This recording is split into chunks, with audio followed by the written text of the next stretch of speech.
kita membicarakan bagaimana melakukan analisisnya, ketika kita membuat analisis keputusan itu sebenarnya banyak.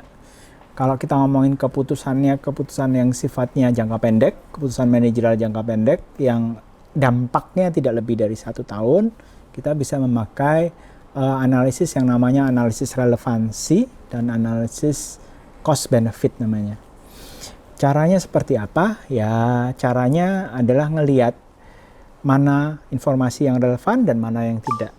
Informasi yang tidak relevan dicoret, dibuang, jangan dipikirkan, jangan dipertimbangkan. Oke, ketika melakukan analisis, berarti kita ngomongin masuk ke langkah kedua ini.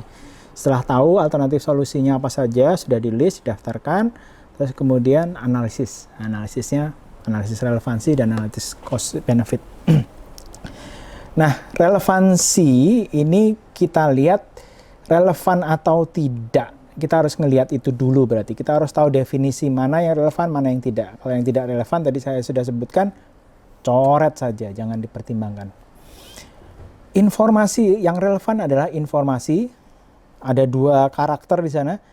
Informasi satu yang berbeda untuk tiap alternatif solusi, dan yang kedua, alternatif ini adalah alternatif, kalau kita ngomongin manfaat yang akan diterima oleh seseorang atau perusahaan bila alternatif tersebut diambil.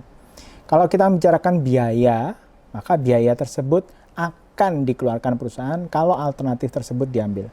Jadi kalau kita ngomongin manfaat tersebut akan diterima. Kalau kita ngomongin biaya yang akan dikeluarkan. Versusnya, kalau relevan seperti itu, maka yang tidak relevan seperti apa, kita bisa kemudian ngelihat versusnya seperti apa.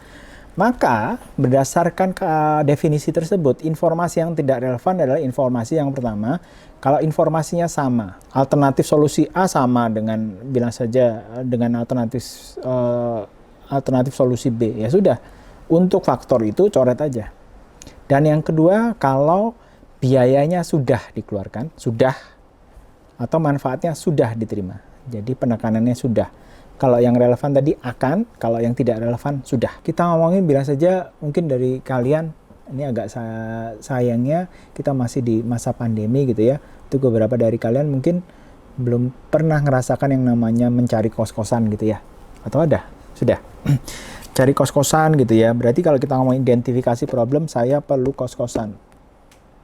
Terus alternatif solusinya setelah muter-muter nyari, kalian dapat kandidat utama. Faktor apa yang kemudian kalian pertimbangkan untuk memilih kos-kosan tersebut? Mungkin yang satu adalah sewa per bulannya. Yang kedua fasilitasnya. Yang ketiga lokasinya seperti apa? Dekat nggak tempat makan, terus kampus dan sebagainya. Yang keempat transportasinya ya. Cuman itu berkaitan dengan, bilang saja lah transportasi lah. Biaya bensinnya kalau kalian memakai sepeda motor gitu ya. Nah, dari beberapa angka tersebut, kita kemudian identifikasi. Bilang saja, kalau yang satu 500.000, yang satu let's say 750.000 begitu ya. Maka kita kemudian lihat, oh ternyata antara A dan B ini beda. Oh, ini udah masuk ini, berarti ini relevan, jangan dicoret. Tetapi kalau kemudian yang satu 500, yang satu juga 500.000, ya sudah coret, itu jangan dipikirin lagi. Yang berikutnya kemudian fasilitas. Kalau fasilitasnya beda, yang satu kemudian kamar mandi di dalam, yang satu kamar mandi di luar, ya berarti ini beda. Tetapi kalau sama-sama kamar mandinya di dalam, ya jangan dipikirin lagi, itu coret aja.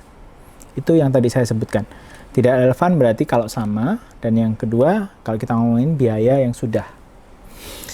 Berikutnya sewa, sudah, fasilitas sudah. Terus kemudian let's say lokasi ternyata sama, ya sudah coret aja.